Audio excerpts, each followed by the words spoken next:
Hello there, Shadow of Apocalypse. It is Horseman here. Today I bring to you Diablo 3 Patch 2.4 PTR. So, of course, there's going to be a lot to learn from this upcoming PTR, and there's a lot to also bring to you to the table here. Um, there, if you watched anything regarding BlizzCon or took a look at Diablo fans or MMO Champion, you know that 2.4 is going to be a monstrous patch. Much like the previous patch that we got some new areas that are being introduced into the game here. We're going to have some new monsters to kill, new items, and there's a whole bunch of new features that have been added to the game, much in the way of uh, what is it? Low-hanging fruit, if you will. Things like cool new portrait frames, pets. The way damage numbers are going to be displayed, the way Death's Breath is going to be displayed on the screen, and there's also a new way that your seasonal characters are going to be handled from now on as well. In today's installment for this particular PTR is I want to get you guys spun up on how these things are going to be run and how um, your non-seasonal characters that you've loved so much are going to be transferred over to seasonal, and hopefully to give you guys some information just related to what to expect here pretty soon when the patch gets released. I mean, as you know, 2.4 went into the PTR stage pretty quickly after BlizzCon, which is really cool. Hopefully we'll see this patch come down and go live within the next couple months, so we'll see exactly what's going on here. Another thing that I have is I want to show you guys briefly what's going on with the whole set dungeons. While I was playing, I managed to nab a clue, and so today I'm going to show you a little bit about how that works. But first, I want to show you what the Rebirthing System is all about. If you don't know already, the Rebirthing System will allow you to play your mains. And the big thing about this was that you've spent so much time working on your original characters, probably from vanilla, and you've come to love them, and then season comes around and you probably abandon that character if you're anything like me, where, I mean, I love doing seasons, but at the same time, though, you know, I'm just creating duplicate types of characters. Like, you know, I used to have like 2-3 barbarians, so this is PTR. I've got rid of a bunch of my characters because I had all but 3 slots left, so I just got rid of a whole bunch of them. But on live, this whole thing's filled up. I've got like 3 barbarians, 2 demon hunters, a couple wizards, a couple witch doctors, 3 some odd crusaders, and so on and so forth. And I mean, what's the point in that? You know, I didn't really see any point in that. So I love the fact that they brought this whole rebirthing system. So what you can do is you could take your beloved character and make it into a seasonal character. But there's a caveat with that. You still start level 1, all your equipment goes away, it stays with your non-seasonal, but you have 30 days to pick up that equipment on a non-seasonal tune before it gets deleted. So you will have to do a little bit more inventory management, but that's fine because with patch 2.4 we get a brand new page full of tabs. So, but again, we have to earn them through achievements in the new season and all that good stuff. So, but real quick, I'm going to show you real quick on how this whole thing works. So I'm going to take a character that, because my Sulhara, she's already been brought over to seasonal, so I'm not going to mess with her right now. Or at least I did the rebirth. No, I did not. I take that back. I'm sorry. So I will show you what rebirthing is all about, though. Before Lania here, she was my level 70 demon hunter, and she's been my main demon hunter for a very long time, and I've come to enjoy her. So say next season I want to go ahead and make a new seasonal character, and I want to do demon hunter again because I haven't done it in a while. Rather than creating a brand new demon hunter, I can just hit that rebirth button and I get some cool stuff going on. So I'll just go ahead and choose this character real quick just to show you how that all works.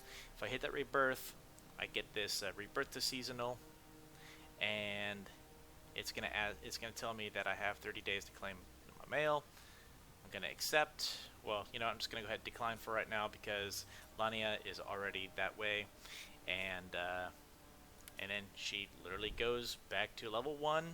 All the equipment's gone. All the Paragon levels are gone. And I essentially have to restart. And that's okay, really. Alright. Personally, I feel that is an outstanding system that they got going on. And the big reason is because I do have a lot of barbarians, and my latest one is great. I love him, and he's been a lot of fun. But at the same time, you know, War's Thame, the one that I deleted for PTR, was my very first one. I got the most hours on him, and I really would hate to see him get deleted eventually. So, but let's go ahead and go on this non-seasonal character real quick, because what I really wanted to show you today is non-seasonal, or not necessarily non-seasonal, but some level 70 content here.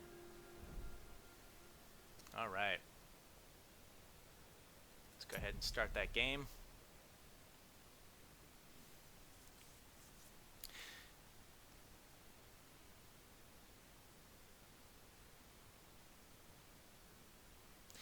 I've messed around a bit with the PTR, and I'm having a good time with it. I think, you know, just like every other big patch that comes through, you know, I'll have a chance to go in there, wreak some havoc, and then eventually something will come up and I'll end up putting it away for a little while.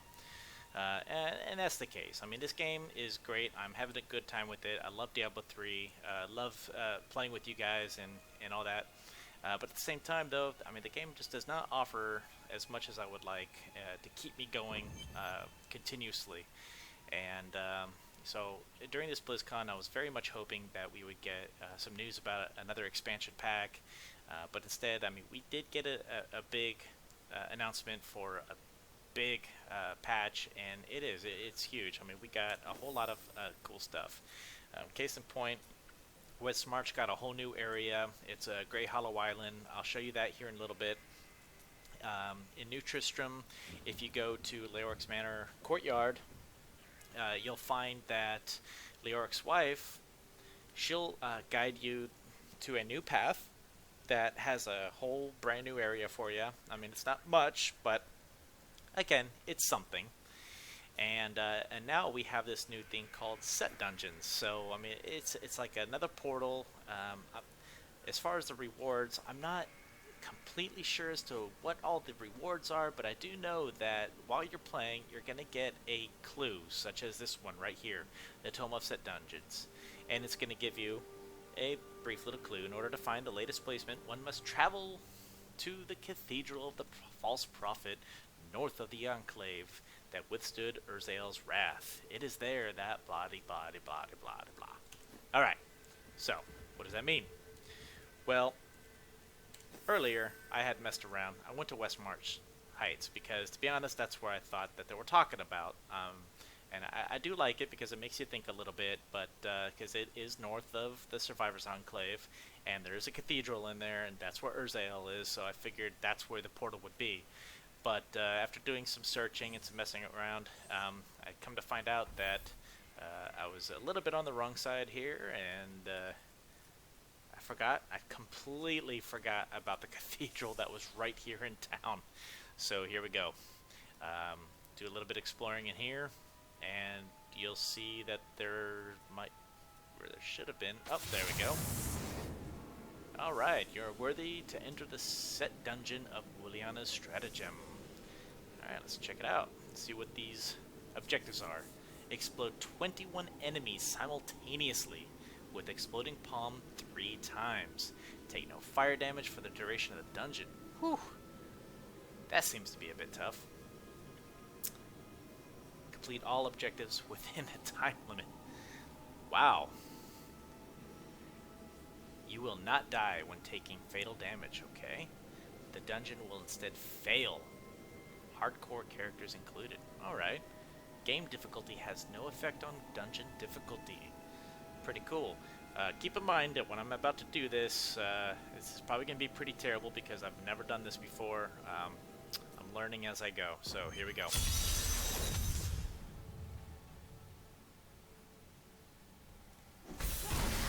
That's not how I'm gonna get that many enemies. Your flaws are revealed. I must wait to use that ability. I only exploded 2 enemies. I'm supposed to explode. Alright, alright. So, I think I can do this.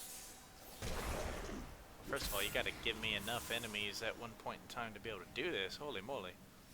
Can't do it with 4 enemies here. Oh, here we go. Can I get them to follow me?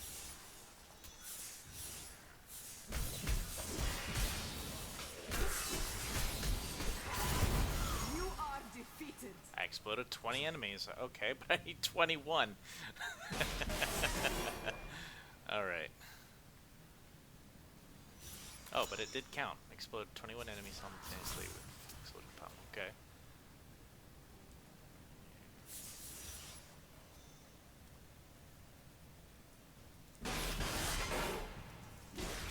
Take no fire damage. I'm assuming that's probably going to be from the floor. That's the case.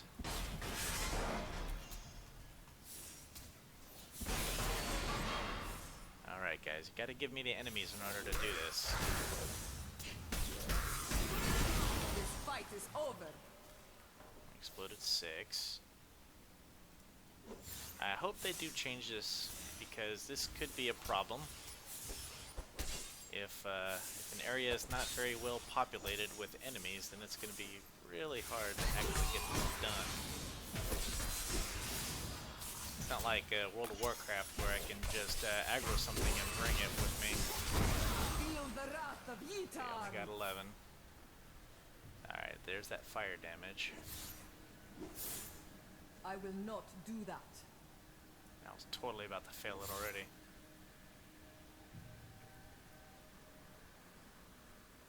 Give me enemies or give me death. Alright, here we go. Be onto something here. I will return. I must wait longer. Oh, nice. So it just automatically fails like so.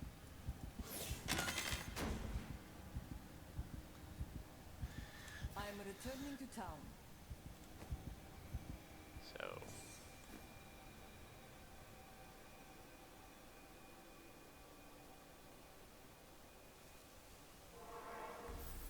alright, let's see what happens now. Alright, I still have the paper. Now, I may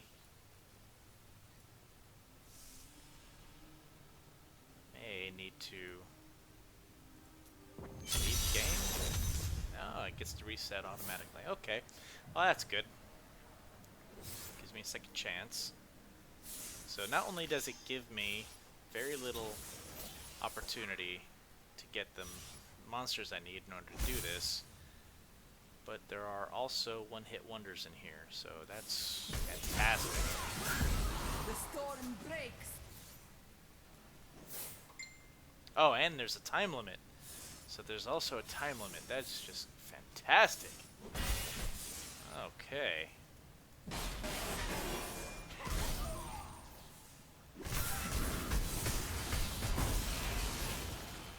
Only 12 enemies. More than that, folks. Need more than that. Come on. It cannot be done. Well, you're just a pessimist, aren't you?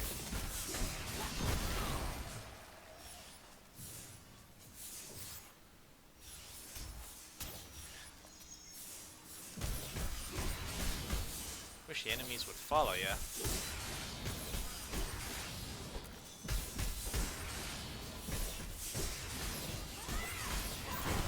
The gods strike through me. Did I get it? No, only 13. Holy moly. Alright.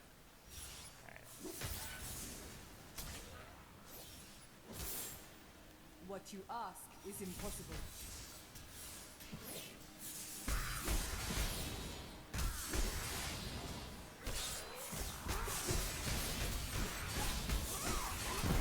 The gods strike through me.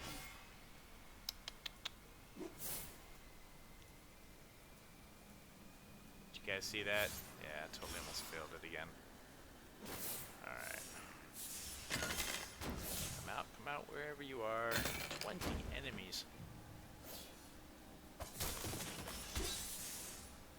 It's not enough, folks. Not enough. The storm breaks.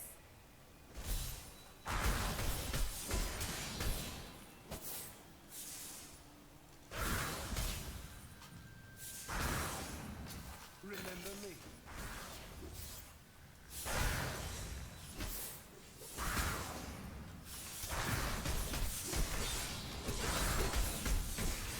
My strength fails. I must wait longer. Seriously? Holy crap.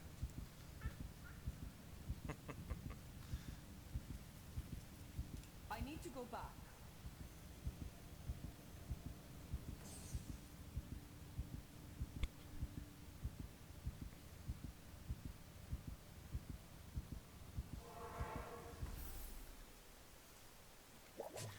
Pretty sure I've given you guys a disclaimer that I've never actually claimed to be good at this game, right? Yeah, I'm pretty sure. Before I mess around further in that, again, I don't want to make this. I don't want to make this whole thing too long, so I do want to show you guys some of the new zones as well. So let me go ahead and do this. I mean, you've seen kind of what to expect in terms of the set dungeons. And you've seen me fail at it twice, so you've got your comedy for the day. So let me show you what some of these new areas are like. As you can see, we got some new enemies, and right now we're also have this awesome community buff.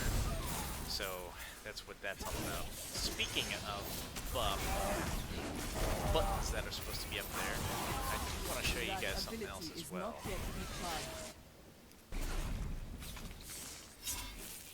But because this is my non-seasonal, I can't quite show you just yet.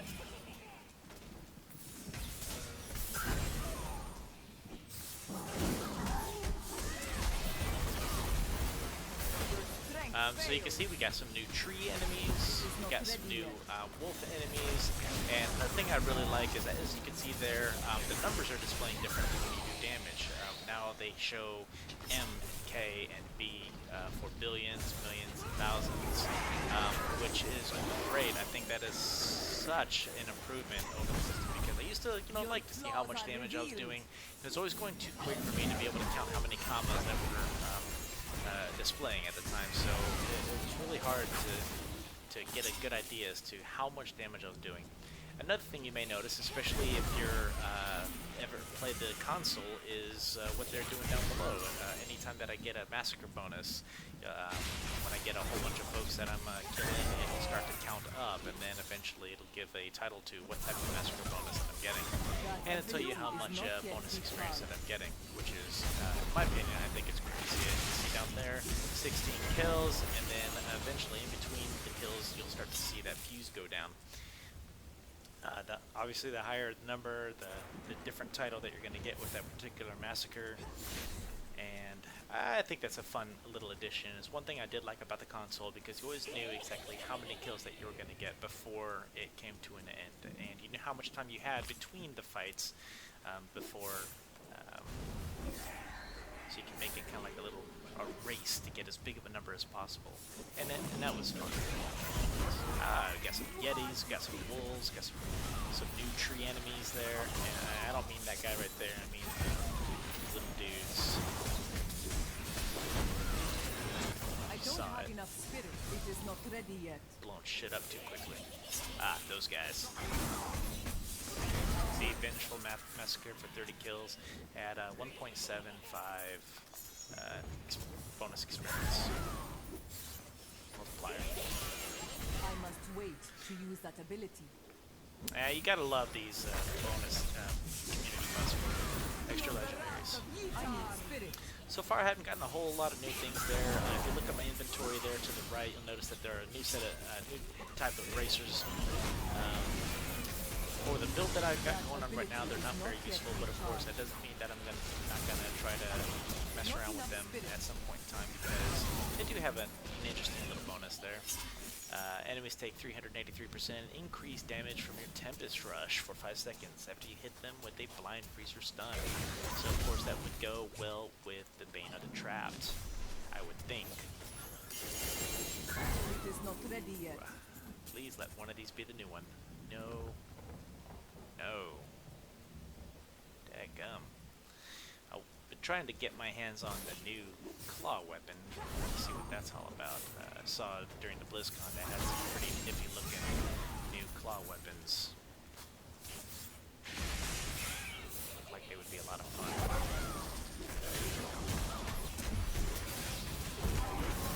Your strength fails. I must wait to use that ability.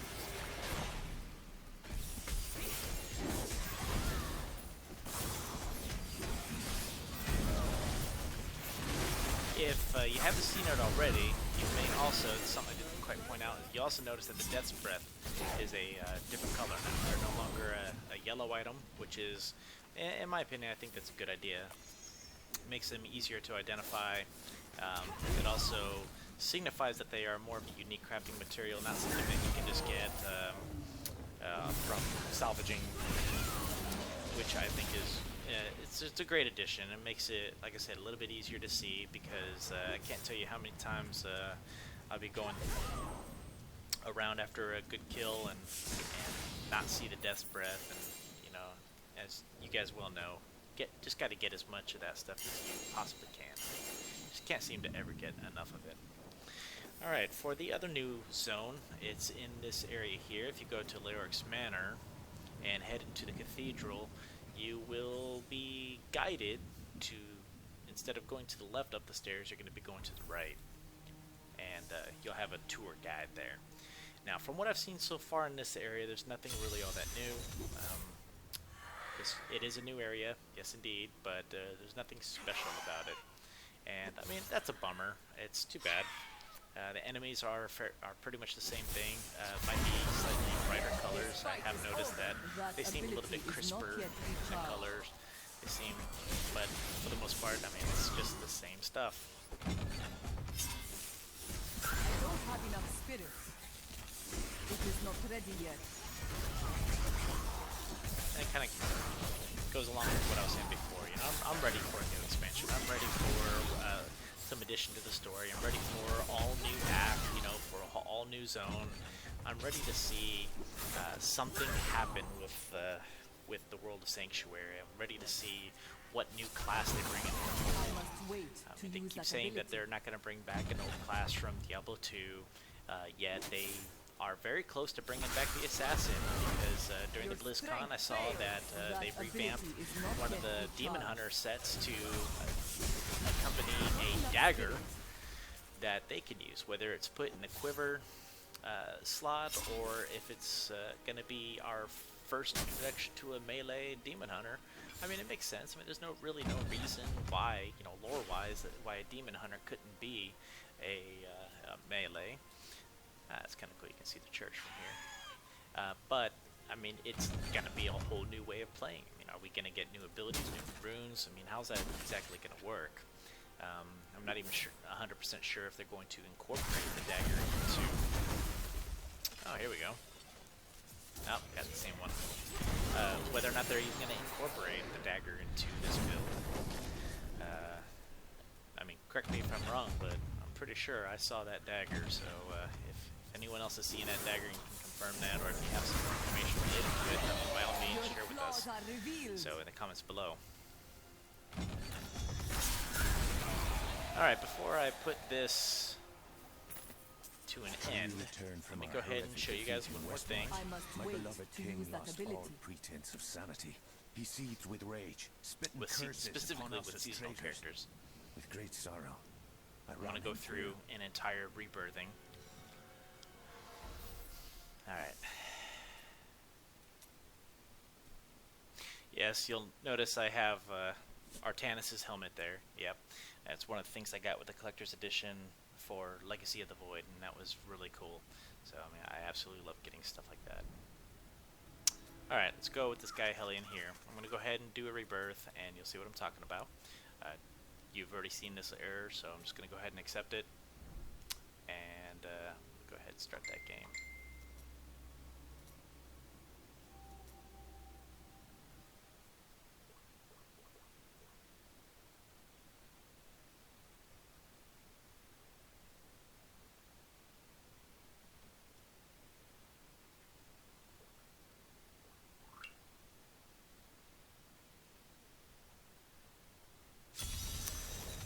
Okay, so as far as seasonal characters go, you'll notice that nothing has really changed. Starting at level 1, got very little to no gold, and you got no Paragon points. Yeah. So what's the big difference? Well, the big difference is you get to use your characters that you've been playing with since the beginning of Diablo 3 in the seasonal now. You don't have to make a new character, so if you didn't have a Witch Doctor before, then you get to create one. But if you had one before and you enjoyed playing with that character, rather than for all intents and purposes sacrificing that main Witch Doctor, you now get to play that old one in the seasons and continue playing it, racking up those hours, racking up that experience, and building it back up to where it was before. Now, granted, it can't go back to non-seasonal until after the season has ended, but at least you're not having to take up more character slots. At least you're not having to worry about creating a new character, falling in love with that new character, and kind of setting aside that old one. I know I had a conversation with one of you before within the clan that they're like, well, I worked so hard on building this character up, why do I want to start a brand new character? Well, this is kind of that incentive. For the new seasons, we get new portrait frames, we get a new pet from that Act 5 new area, and automatically we get a brand new set based upon what class we're playing. In this case, the Demon Hunters get the Shadow's Mantle. So I think that's great. Why do you think this is so great? Well, or why do I think this is so great?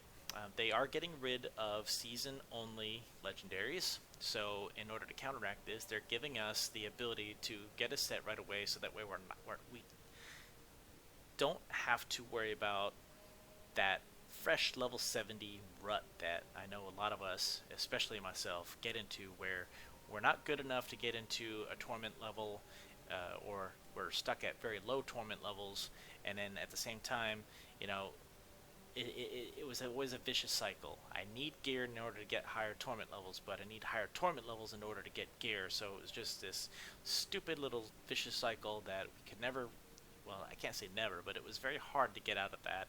And we'd always get that one piece or second piece, or we'd have to team up with somebody in order to progress through this. Now, one of the things they said when Blizzcon is that it's going to be more solo friendly. Now, for people like me, I think that's great, because I do enjoy playing alone, and I do enjoy having the opportunity to play with friends as well. But more often than not, since I'm more of a casual player, I like to get on, I like to play a little bit, and then get off. But I've always kind of felt that it sucked a little bit because I couldn't get into the higher grift levels. I'd always level up slower for both Paragon and actual levels, and it just didn't feel the same.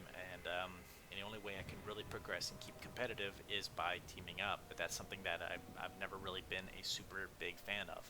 So there are, for grifts, for instance, from what they said, that health points for the monsters will be lower, and what else did they say? Health points will be lower on monsters, and I think the rewards are going to be greater when you do accomplish the grift. So I think that's great, because now I have the ability to tackle those higher level grifts. I don't have to rely on 3 other people in order to take down one zombie. So anyway, that's all I wanted to show you guys for now. I will try to get that set dungeon thing done. It's definitely tough, it's definitely a challenge, but I like it because it's not just go in there, kill everything, and then continue on somewhere else. You actually have to think about it. You have to really go in there and just figure out how you're going to accomplish those objectives, and I think that's great. It's going to add a little bit of extra playability, but at the same time, I'm curious to see what type of rewards we get for it, and hopefully it's not just an achievement, because there's a lot of sets in the game, and it's only going to get more and more and more as the game progresses. So I really do hope that there's going to be some type of great reward, but I doubt it. So we'll see. All right, until next time, folks. Horseman out.